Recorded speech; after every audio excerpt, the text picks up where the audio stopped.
Penginjil berarti pembawa kabar baik, bukan kabar celaka ataupun kabar-kabar yang meresahkan. Tapi kabar baik itu akan membawa damai sejahtera, sukacita, dan pertumbuhan iman, membuat pendengar menjadi semakin cinta Tuhan Yesus. Amin.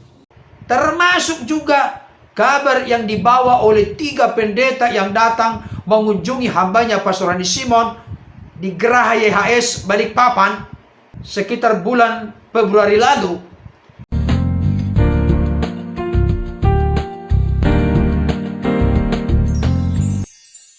Shalom, salam sejahtera dalam kasih Tuhan kita Yesus Kristus.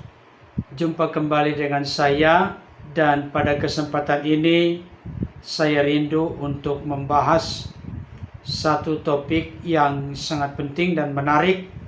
Nasihat Pastor Andi Simon kepada 3 pendeta penyebar hoax dan suka menghakimi. Sebelum saya lebih jauh memberikan ulasan mengenai hal ini, ada baiknya kita saksikan dulu tayangan berikut ini. Tuhan ajar kita dalam tinggal tenang ada kekuatan yang baru, kekuatan ilahi. Tetapi masalahnya kamu enggan. Tenanglah jiwamu dan kembalilah kepada panggilanmu.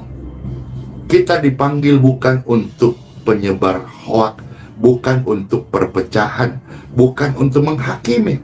Kita dipanggil untuk menjadi berkat, menjadi teladan, dan untuk membawa kabar baik. Perhatikan baik-baik, kabar baik. Injil adalah kabar baik.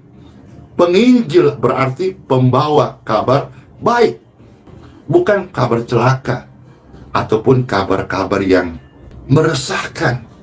Tapi kabar baik itu akan membawa damai sejahtera, sukacita, dan pertumbuhan iman, membuat pendengar menjadi semakin cinta Tuhan Yesus. Amin. Baik Bapak Ibu Saudara yang dikasihi oleh Tuhan, tadi kita sudah menyimak, memperhatikan, dan mendengarkan pernyataan singkat dari hambanya Pastor Andi Simon, tetapi benar-benar memiliki bobot dan kualitas yang mana ketika saudara dan saya, ketika kita semua memiliki hati yang terbuka untuk menerima nasihat kasih tersebut, maka saya yakin dan percaya hidup kita akan menjadi berkat. Hidup kita akan dipakai oleh Tuhan secara optimal dan maksimal, menjadi kemuliaan bagi Tuhan dan juga menjadi berkat bagi sesama kita manusia.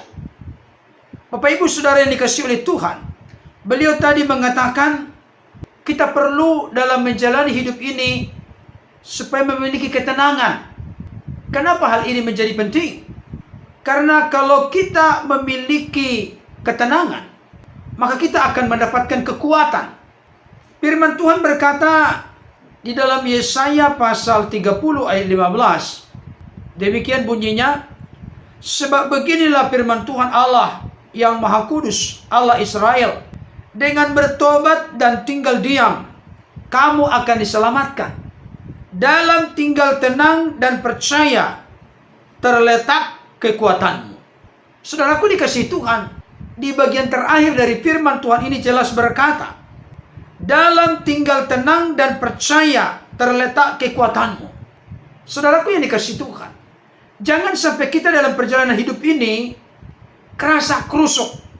Kitab Yakobus mengingatkan kita bahwa orang yang mendua hati tidak akan tenang dalam hidupnya. Mari kita dengan segenap hati, baik di dalam doa kita kepada Tuhan, dalam penyerahan kita kepada Tuhan, dalam mencintai dan mengasihi sesama, jangan sampai mendua hati. Bahkan firman-Nya dalam Mazmur jelas dikatakan, hanya dekat Allah saja aku tenang, daripadanya lah keselamatanku. Pikiran yang jernih dan tenang perlu kita miliki dalam realita perjalanan kehidupan ini. Saudaraku yang dikasihi oleh Tuhan, 1 Petrus 4 ayat 7 jelas berkata, kesudahan segala sesuatu sudah dekat. Karena itu kuasailah dirimu dan jadilah tenang, supaya kamu dapat berdoa. Bapak Ibu Saudara, salah satu rasa buah roh yang terakhir adalah penguasaan diri. Kita perlu memiliki penguasaan diri. Jangan sampai seperti mobil yang turun dari tempat ketinggian, tidak punya rem. Akan sangat berbahaya, Bapak Ibu Saudara. Kita perlu kontrol penguasaan diri. Kita perlu memiliki hati yang tenang, supaya kita bisa berdoa, supaya hidup kita bisa menjadi berkat, dan supaya hidup kita bisa berfungsi secara maksimal sesuai dengan apa yang Tuhan siapkan dan rencanakan dalam hidup kita masing-masing. Saudaraku yang dikasihi oleh Tuhan, hambanya Pastor Andi Simon berkata, supaya kita benar-benar hidup sesuai dengan panggilan kita. Jangan sampai kita sibuk mengurusi sesuatu yang berbeda daripada di mana Tuhan memanggil kita secara khusus atau secara spesifik. Hal ini menjadi sangat penting, Bapak Ibu Saudara. Jangan sampai kita mencampuri urusan orang lain sehingga kita lupa untuk menjalankan tugas dan tanggung jawab kita sebagai orang-orang percaya, terlebih hamba-hamba Tuhan, pelayan-pelayan Tuhan yang sudah dipanggil menjadi hambanya. Saudaraku yang dikasihi oleh Tuhan, tadi beliau menjelaskan beberapa hal penting. Yang pertama, kita dipanggil bukan untuk menyebarkan hoax, bukan untuk menyebarkan berita-berita yang tidak benar, kabar burung, kabar busuk, kabar yang tidak berdasar. Siapapun kita sebagai orang-orang percaya, mari kita menyampaikan kebenaran, menyampaikan firman Tuhan, bukan menyampaikan sesuatu yang tidak benar. Apalagi membuat tuduhan-tuduhan yang tidak membangun sesama kita sebagai tubuh Kristus, orang-orang percaya, atau sebagai sesama hamba Tuhan. Saya pikir nasihat ini perlu kita responi dan tanggapi dengan hati yang terbuka. Saudaraku yang dikasihi Tuhan, berbicara tentang nasihat adalah sesuatu yang sangat positif bagi kita. Nasihat itu diberikan oleh orang lain kepada kita tanpa harus bayar, tetapi diberikan secara gratis. Dan itu berguna, bermanfaat demi kebaikan diri kita dalam konteks introspeksi, evaluasi diri, supaya ke depan kita semakin dewasa dalam berkata-kata, dalam berkomentar, bahkan dalam melakukan sesuatu. Dengan sentral dan tujuan akhirnya adalah supaya Tuhan dimuliakan dan hidup kita bermanfaat bagi sesama. Kita juga dipanggil bukan untuk membawa perpecahan, tapi membawa atau menghadirkan keutuhan, kesatuan, kekompakan, kesehatian. Sampai ada satu pujian yang dikarang oleh seorang anak Tuhan dari Mazmur 133 ayat 1-3. Oh, betapa indahnya dan betapa eloknya bila saudara seiman hidup dalam kesatuan.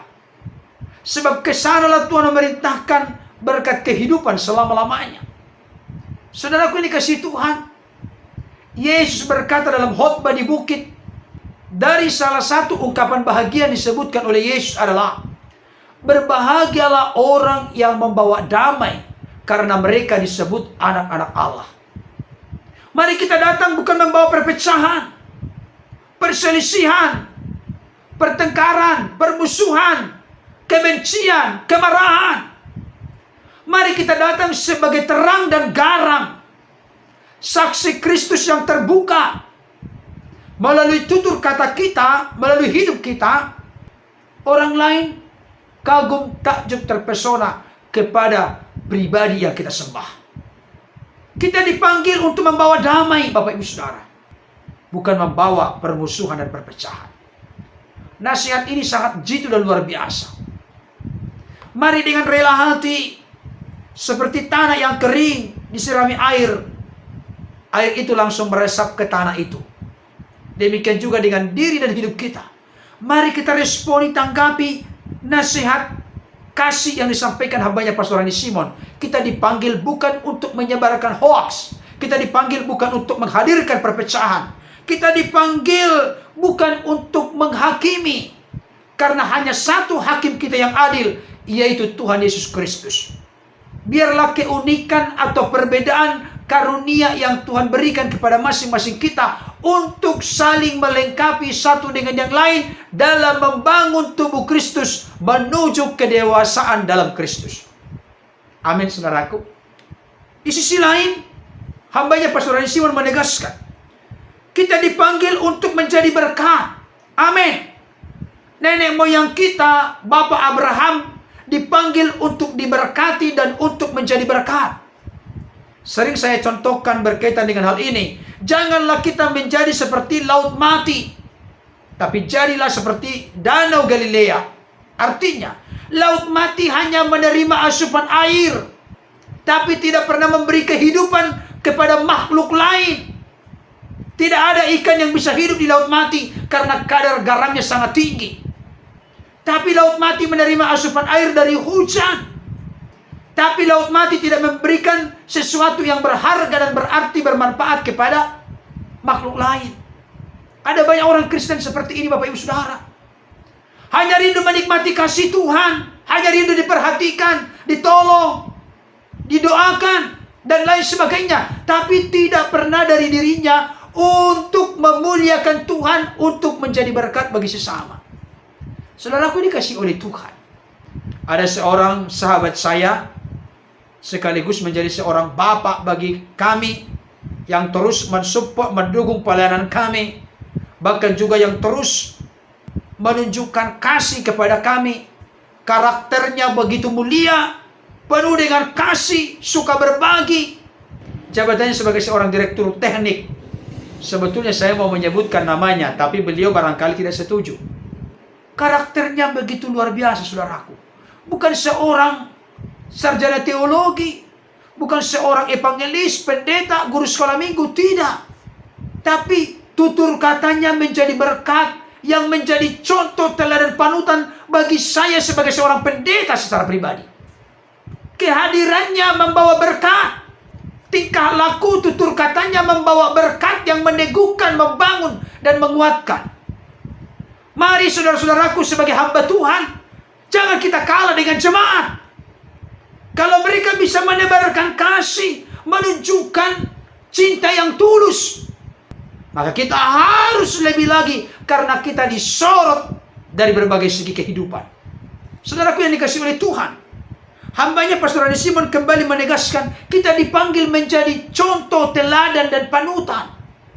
Baik dalam perkataan, kasih, kesetiaan, tingkah laku, kekudusan, kesucian, kehidupan.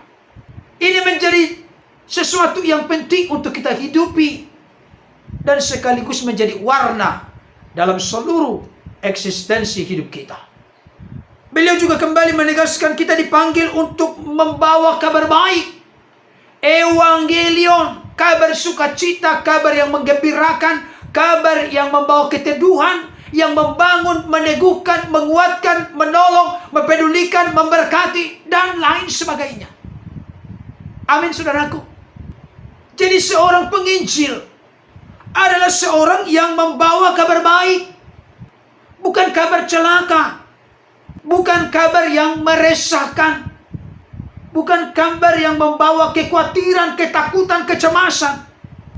Itu sebabnya tadi saya buat judul dari ulasan ini. Termasuk juga kabar yang dibawa oleh 3 pendeta yang datang mengunjungi hambanya Pastor Andi Simon di Geraha YHS Balikpapan sekitar bulan Februari lalu, yang sudah saya unggah di dalam video sebelumnya. Mereka datang membawa keresahan, tapi mereka mengaku sebagai hamba Tuhan dengan percaya diri berkata bahwa apa yang mereka mau sampaikan itu karunia nubuat, pesan Roh Kudus. Itu membawa keresahan, itu membawa kekhawatiran, itu membuat seseorang menjadi ragu akan panggilannya. Tapi puji Tuhan, hambanya Pastor Andi Simon menolak dengan tegas. Bahkan beliau dengan tegas berkata bahwa ketiga orang yang mengaku diri sebagai pendeta ini adalah orang yang terlalu memaksakan kehendak. Biarlah kehadiran kita membawa damai sejahtera, sukacita. Bahkan kehadiran kita, saudaraku, membawa pertumbuhan iman. Bukan justru sebaliknya membawa kerapuhan iman. Kalau iman seseorang makin rapuh, berarti kita tidak membawa firman Tuhan dengan baik, benar, dan bertanggung jawab. Karena firman Tuhan tegas berkata, iman timbul dari pendengaran, dan pendengaran oleh firman Kristus. Saudaraku yang dikasihi oleh Tuhan, marilah kehadiran kita bukan membuat orang semakin takut, semakin khawatir, bimbang, ragu, cemas. Tetapi biarlah kehadiran kita sebagai garam, terang, saksi Kristus, suratan Kristus yang terbuka, yang dapat dibaca oleh setiap orang. Kita membawa sukacita, damai sejahtera, kekuatan, bahkan kehadiran kita untuk membuat orang lain lewat kasih karunia Tuhan, lewat kekuatan Roh Kudus, semakin mencintai dan mengasihi Tuhan. Kiranya ulasan praktis sederhana ini dapat semakin meneguhkan, menguatkan kita. Kita dipanggil untuk tujuan yang jelas. Hiduplah sesuai dengan panggilan kita masing-masing. Sebagai penutup, saya kasih tahu Bapak Ibu Saudara. Senter, tahu senter ya? Kenapa tidak bisa memotong baja sahayanya? Karena tidak fokus.